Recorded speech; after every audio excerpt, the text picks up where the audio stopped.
Are you looking to hire new staff? These tips might just be what you're looking for.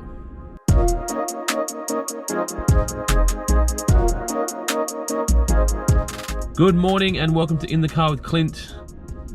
Today I want to talk to you about some recruitment tips that I am using to try and hire some talented individuals to join the team here at WaterPro. So, obviously, the traditional methods for hiring a new employee would be to advertise the job, go through the interview process and all that jazz.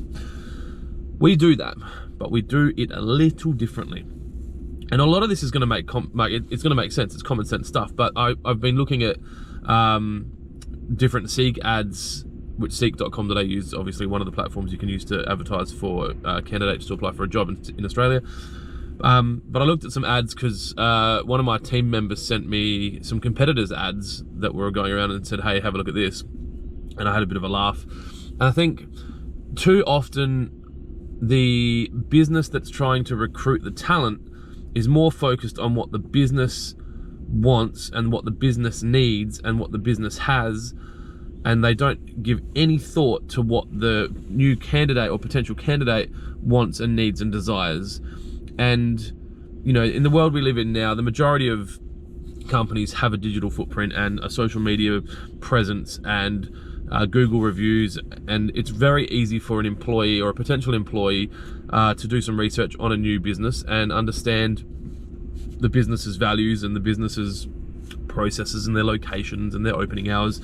So I don't feel like we need to spend too much time on that in the Seek ad, and I think that the focus needs to be on what you are willing to do as a company for this individual, you know, so what they're going to get paid, what hours they're going to work, what their expectations are going to be is a small part of it because it needs to be there, but what opportunities they will have if they come and join your company, because the employment market is off its head at the moment, like as in there's a lot of jobs out there and there's not a lot of quality candidates, and so you need to really stand out if you're going to attract the talent that you want. And it doesn't just have to be about money, it needs to be about the total offering for the person, because, you know, when you ask people, money's important and there needs to be this kind of minimum level. Legally there has to be a minimum level, but also I think there's another level above that you need to be at to be able to attract the talent that you want, depending on the job. But they need to understand what it's going to be like to work there and what the opportunities are going to be for them, especially for entry-level positions. You know, you might be looking at people that are coming in from straight out of high school, or they've only had a couple of jobs working for potentially fast food restaurants or shopping centers, and they're looking to start their career. And they want to know what's in it for them. You know, is there going to be a career progression? Is the business going to grow? Are they going to have, you know, legitimate training, as in like government or other businesses that would acknowledge the training that you've done, such as certificates or diploma level training? So that's the first thing. You need to get the ad written, right? And get it written in line with what the desired candidate might be interested, not what you want from the candidate, although that has to be covered. Number two, you need to get this ad in front of people, right? So I've seen a lot of the landscapers that we deal with will post, you know, we are hiring, and that's it, you know. Okay, cool, what are you fucking hiring? Because there's nothing there. And I feel like unless you pay the money and have a Seek ad or a Career One or whoever the platform is, you're not legitimizing the desire to hire. And without legitimizing the desire to hire, people are going to look at it and go, are they really hiring? Is it legit? Like, I don't know, like I'm kind of happy. I don't really want to go looking. Like, maybe I won't apply. So you need to legitimize the job by posting it properly. But then you need to get it in front of people. And this is probably the hardest part. Now, a lot would argue, especially employment agents, would argue that, you know, you should use an employment agency, right? They'll find you the right candidates. I'm not a massive fan. I feel like, obviously they'll find you people and they might find you lots of people, but in a buoyant market, in a starving market, there's not enough talent out there. And I just worry that once you've got an employment agent, once you've got a candidate from an agent, that agent, like, it's obviously your responsibility to make sure that employee stays happy, but it's that agent's responsibility to keep making money for their company. So what's going to stop them from coming back and poaching your staff member in 12 months? And I don't love the model. I feel like it's it's an unnecessary business, but obviously a lot of people enjoy it. I prefer to do our own recruitment, and maybe that's my problem, and maybe an agent might argue that that's the case, but I just feel like we have more control that way, and I'd rather spend the $5, $7, $10, $12, $15,000 that an agent would charge on finding a candidate rather than paying an agent to find my candidate. So what do I mean by that?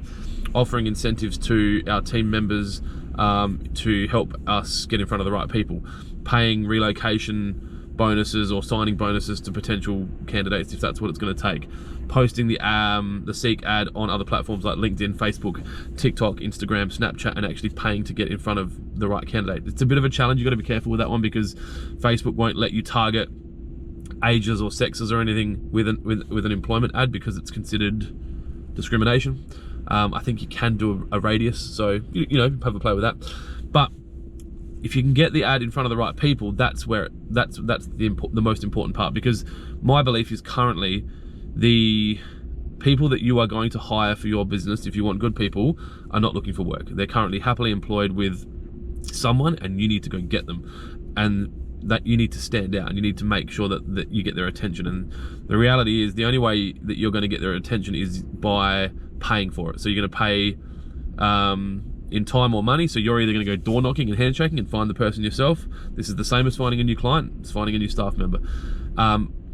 Or you're going to pay to advertise on a certain platform, or you're going to pay a bonus to your team to get it in front of some of their friends, because quite regularly the people that you have working for you, if they're good people, they're friends with good people. So they might know the person that's looking for the job. So to have them share it and then pay them a bonus upon completion of a probation works very, very well. So there are a few things that we'll be doing. We're looking to hire 3 staff at the moment. Actually, I think we're hiring 4, but 3, maybe 4. And that's what I'll deploy in our ads, with the hope that attracts the right talent, and that we can bring in people to our business that are going to be here for the long term and grow with the company. Don't forget, final bonus tip, you're continuously branding your company for client acquisition. It's not often that people are branding their business for talent acquisition. So when you're doing your social media and writing content or doing videos or posting photos, don't forget to highlight how nice and how fun and how good and how safe and how beneficial and how community minded it is to work in your company, and not just how good it is to be supplied by your company in a goods or a service, because it's not just your potential customers that are watching, it's also your potential future employees or talent. That is it. It's been a while. Hope that went all right. Thanks for tuning in to In the Car with Clint today. Have a wonderful day. Be kind to each other. Most importantly, be kind to yourself. I'll talk to you tomorrow, maybe, or in 10 days. See ya.